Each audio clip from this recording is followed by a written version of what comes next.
let's talk about the fact that we have a serious problem in the kingdom of God. And that is that most Christians are too broke to be bold in their faith, to be bold, to stand for truth, to speak up for truth. We have created a problem that most Christians are in a position of being cancelable, if that's a word, for standing up for truth. And I think it needs to be fixed. And so that is what we're talking about in this part 3 of um, Clarity for Kingdom Builders, Discerning the Battles That Matter. And the title of this video is Counting the Cost of Raising Your Voice and then Preparing for It. So I'm just going to be so honest with you guys. Talk about counting the cost. My anxiety levels, sometimes when I do these lives is like off the chart, next level. And I'm going to tell you how I deal with that. In fact, at the very end of the video, I am going to share with you the literal secret weapon to boldness. But I just want to be honest with you. Like, if you've ever felt like, if you are a kingdom builder and you feel like it is your calling, your responsibility to stand boldly for the faith, or to stand boldly for a certain topic, for a certain calling, for a certain issue, then you're in the right place. This is the right place. But I'm just going to be like completely honest with you. One of the reasons why this is the right place is because I have had to apply these things so very hard, and even now, I still get nervous and anxious about certain topics, and sometimes I don't even know when they're going to hit. But I do know that even if my voice shakes, um, the topics are worth being said. So, if you get scared in sharing your voice, I want you to know that you're not alone in it. So, and if you ever want to talk about it, reach out to me. I'm sure I put a link in the description. I try to always put a link in the description. Okay, so counting the cost of raising your voice. So the first week we talked about choosing your enemies wisely and how not every battle is yours, but the ones that are, speak boldly. And then week number 2, we talked about the difference between being a peacekeeper and a peacemaker, and how sometimes we think that the spiritual thing is to be nice, when actually we're called to speak the truth in love. Like, that is literally the kindest thing that we can do for this world, is to speak the truth in love, to show them the better way, to speak up and speak out. And now we're talking about the cost of speaking up and speaking out, speaking to your people, speaking for your people. And I want to stay very, very focused on who I'm speaking to, and that is you, the kingdom builder who wants to speak up, but you're afraid of being canceled. You're afraid of the cost. And you're very right to be afraid. You're very right to perceive the danger in that. So, because it comes with a cost. We have seen this. The whole reason I created this series is because of right after what happened with Charlie Kirk.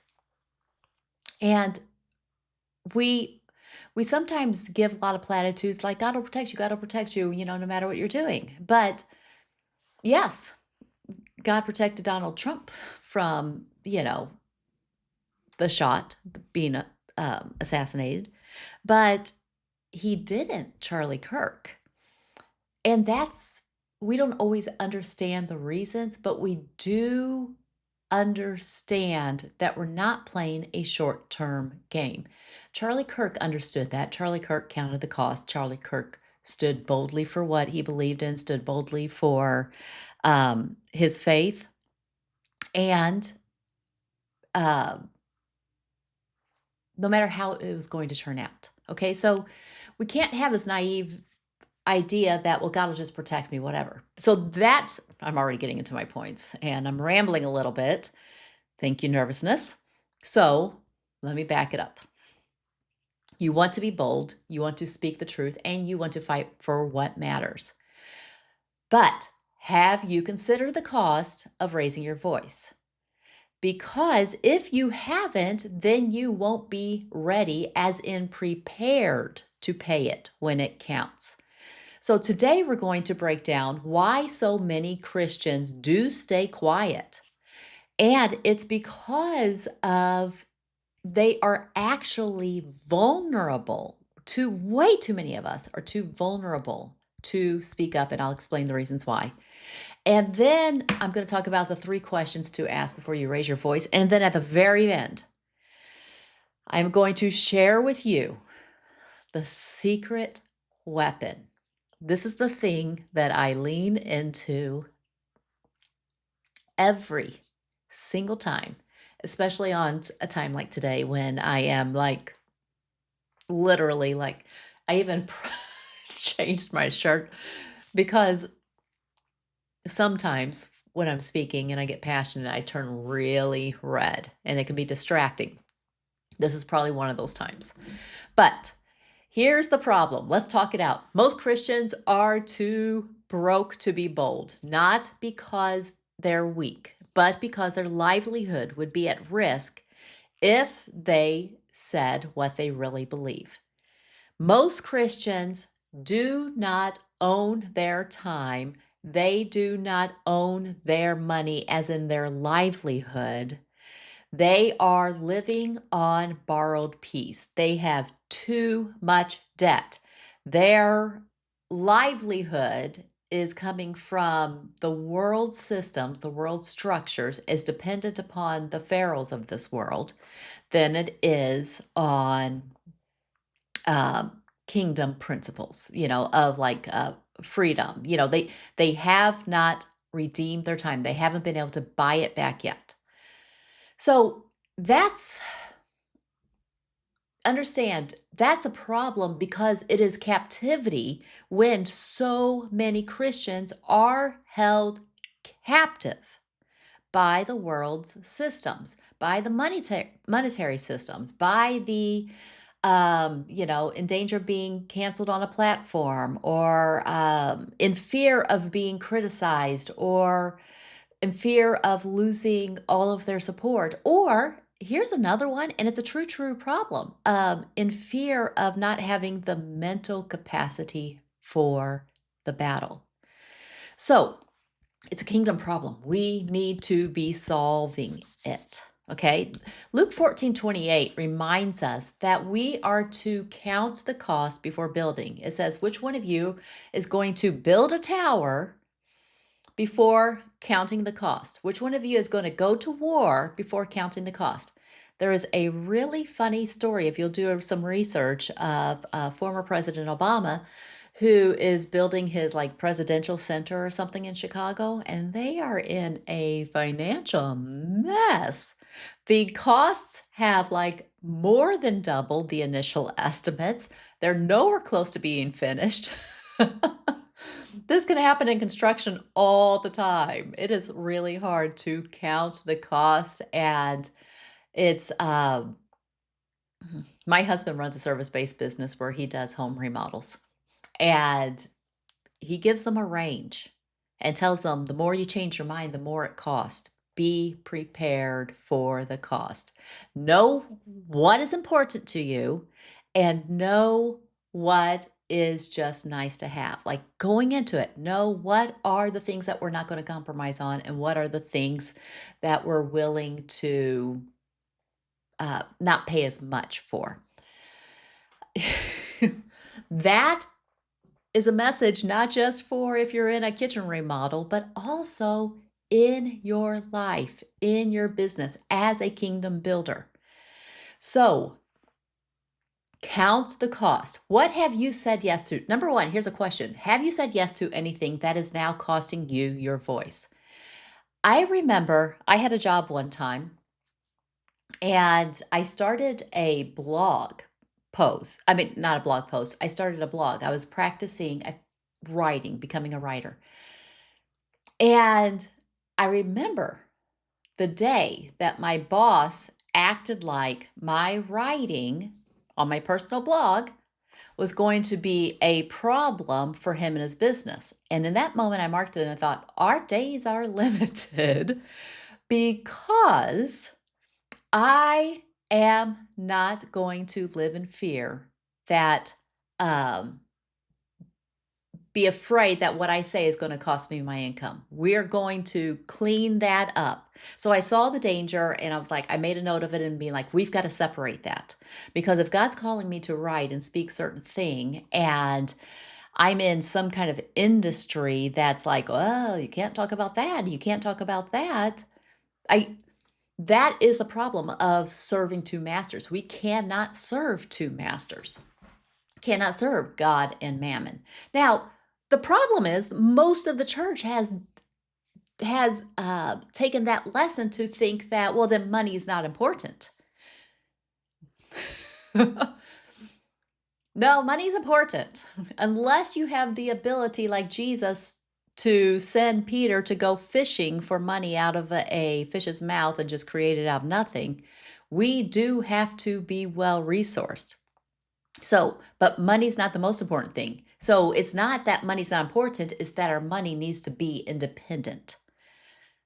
We need to be financially independent as to the best of our ability to the world systems. All right. So, second question. Are you trying to fight a war while still dependent on the world systems? Because eventually you'll self-censor or you'll get crushed. And then the third question is, are you prepared? Sorry, you guys. That is, to what extent are you prepared to speak up on any issue? So I'm going to pause here because I've got to look up where I put this note.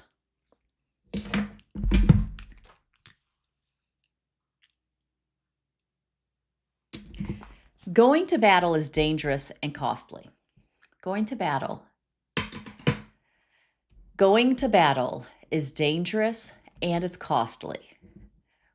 So we need to remember that we cannot get dragged into battles that are not ours, but the ones that are ours, we need to be completely all in, as in, if it's worth living for, it's worth dying for. We have the example of Charlie Kirk in this. You know, there is a huge problem in Europe right now. I think it's in in England, where people are literally getting arrested for posting on social media, saying things that just literally getting arrested for things that are said on social media. And that's, we in America think that's crazy, but no, that's just where it's going to go if we don't stand up right now. So here's 3 principles to making yourself uncancelable, if that's a word. Number 1, be committed. Be well committed, as in be all in. What are the things that I am willing to go all in on? Like there is no end. Know what those things are and know what other things you are not called to. We are not all called to stand for the same things. Oh, I just remember what I was going to say. All right, let me go back on the England thing. So England has a serious problem. They have now started arresting people merely for posting something that is offensive to somebody else on social media. I'm not even talking about threats of violence or things like that. I'm talking about things that are offensive to another group. And I think that if we look at this, we could take a page, we as Christians, and this is going to sound so crazy that I say this, we as Christians could take a page out of J.K. Rowling's life, in that she's not afraid to stand up for certain things. In fact, she has been a very outspoken proponent, or outspoken against transgenderism and biological men in women's sports. Not afraid of being canceled. Why is she not afraid of being canceled? Because she is the author of one of the most, if not the most popular fiction series of all time, the Harry Potter series. She is in a position to defend herself financially. She has the liberty to stand up for what she believes and the resources to fight the battle that is coming against her, even in a country that is curtailing freedom of speech greater than ours is. Okay, so be aware that the battles are fighting the battles of the war are very, very costly. Be prepared to fight the cost. So, number one, be well committed. Know the things that, no matter the cost, I mean, like up to and including losing my freedom or losing my life, I am still willing to stand for this. My husband and I have had more than one conversation, especially when the kids were young, especially when we were not as financially free as we are now, of to what extent do we stand up for this? Do we stand up for that? Do we stand up for that? You know, knowing that we've got this dual responsibility of taking care of our family and also living out our faith. And we had those conversations ahead of time. Be well committed before you fight the battle, because it's going to take you being all in to win. All right? A double-minded man is unstable in all of his ways. Number two, be well resourced. If you're constantly worried about your money, your reputation, or what people will think, then your boldness will be hit or miss. So I am going to say something very controversial here. Most kingdom builders, if they are going to use their voice and use it boldly, then you should be preparing. And how should you be preparing? Financially. To what extent should you be preparing financially? Well, let's start with the millions, as in aim for millions. I think we messed up when we didn't tell Christians that to break free of the world systems, it's going to take money and it's going to take millions of it. Most kingdom builders are going to need millions of dollars at their resource. Some are called to the billions mark. You'll know. God will show you which one you are. But here's the problem. On the one hand, I'm kind of frustrated that, preachers and churches have not been teaching this, that Christians, we need to get financially free of the world systems. But on the other hand, I understand why they haven't, because the ones that do preach this get accused of being preaching a prosperity gospel. It's like, where do we think the resources are going to come from to win the battles. So it is not a prosperity gospel. It's a provision gospel, as in we need people with money who can support the people that are being canceled, who can give to the causes, who can um, take care of the widows and the orphans. It is not wrong to be wealthy in the kingdom. Why do I say this so passionately? Well, do your research. When you look at the kingdom principles and you look at the parable, the parable of when Jesus was talking about the master handing out talents, he gave one guy 5 talents, he gave one guy 2 talents, and gave one guy 1 talent. Go research what those talents were worth. Millions of dollars in today's dollars. We are thinking way too small. And to be a kingdom builder, you need to start developing a kingdom mindset and then start preparing to handle wisely, to steward wisely a true kingdom budget. And I'm talking about millions and, yes, billions.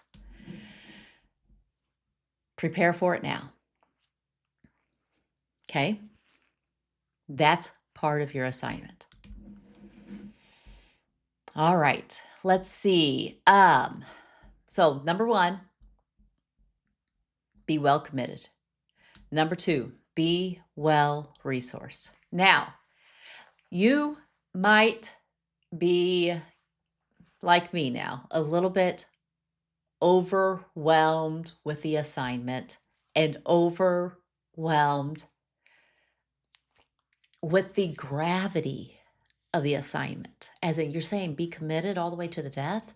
You're saying be well resourced all the way to the billions. I'm not used to thinking that way.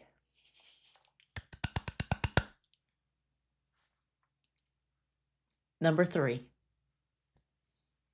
to being uncancelable. Uncancelable. I should have picked a word that's probably a real word. That one's really hard to say. Here is our secret weapon. Be light-hearted. As in, most Christians are picking up a victim mentality. The world is rigged against us.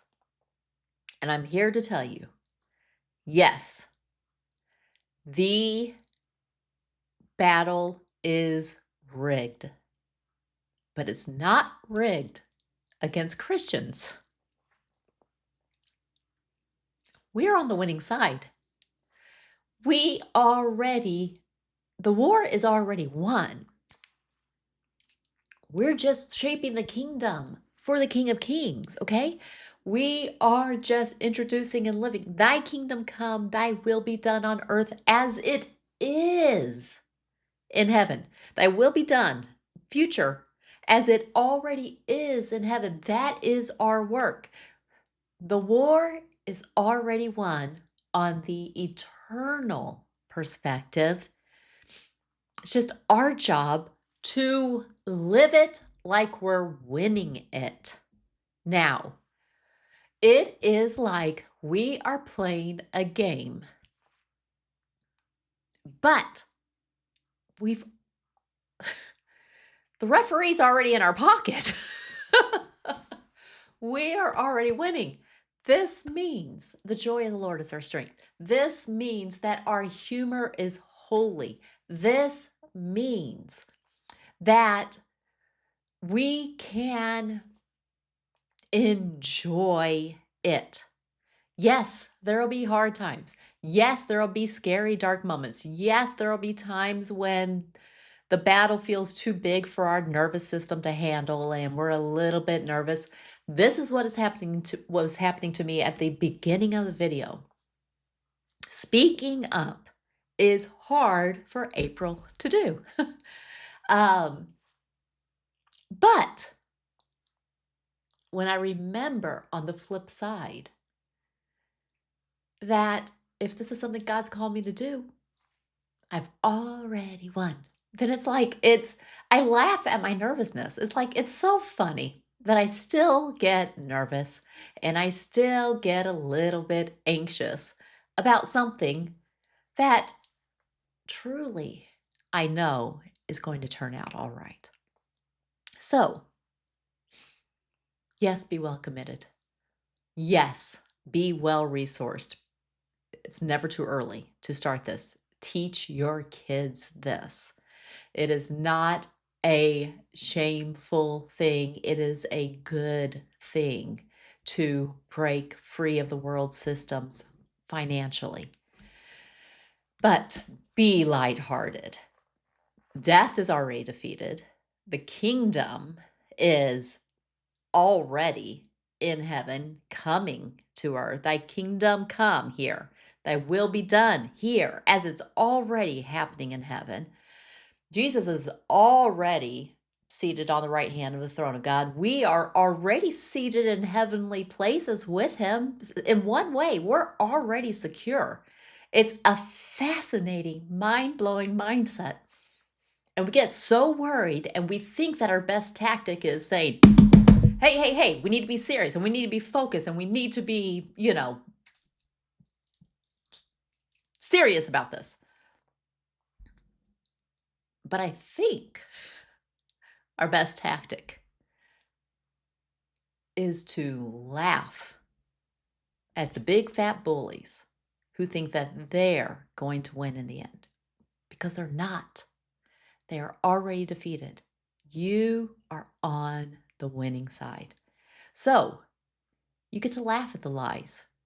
You get to preach the truth with clarity and compassion and maybe some comedy, okay? Because it is laughable when we understand that we're already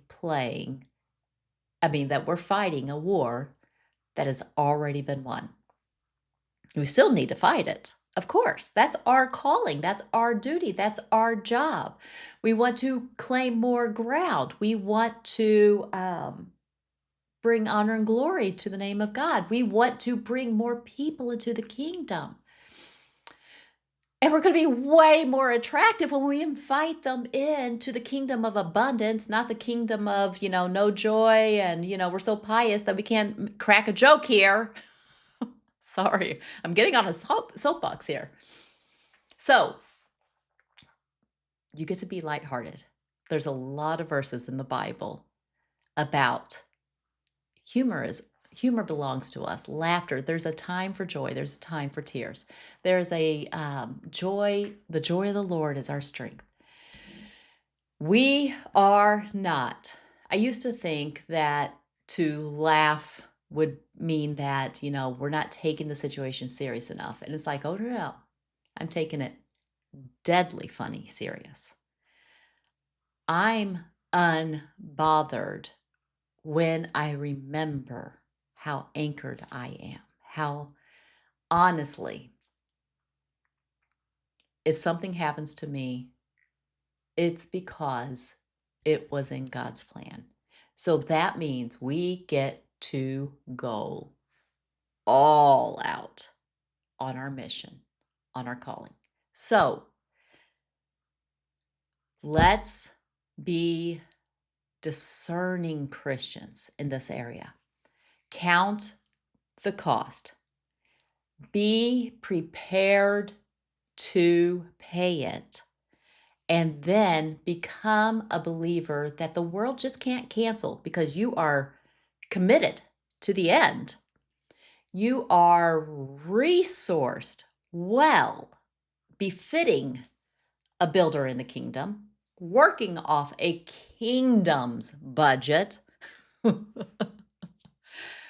And your joy is your dangerous weapon. Got it? All right. I hope this has helped. Do we have any comments? And also share in the comments below, what was your aha moment? I would love to hear what stood out for you. What was the one thing that you needed to hear I hope this has encouraged you because as a kingdom builder, you need clarity and you need courage. And yes, you need some ways to manage the intensity of it. And humor can be a really great way of doing that. And if you need help gaining clarity or courage or direction or a plan or a personal courage compass, then in the links or in the description, I shared a link and you can book a clarity call. Those are free, okay? But they're few. So let's remove the weights. In a free clarity call, we can remove the weights and we can reclaim your time so that you can build a bold, beautiful life that serves the master, takes care of your family, and spreads the truth of the gospel. All right? Okay. Whew. Oh, let me share with you a song at the very, very end. I love this one. Zach Williams, Fear is a Liar. Listen to that anytime you're tempted to get timid. Okay? All right. Talk to you next week. Bye-bye.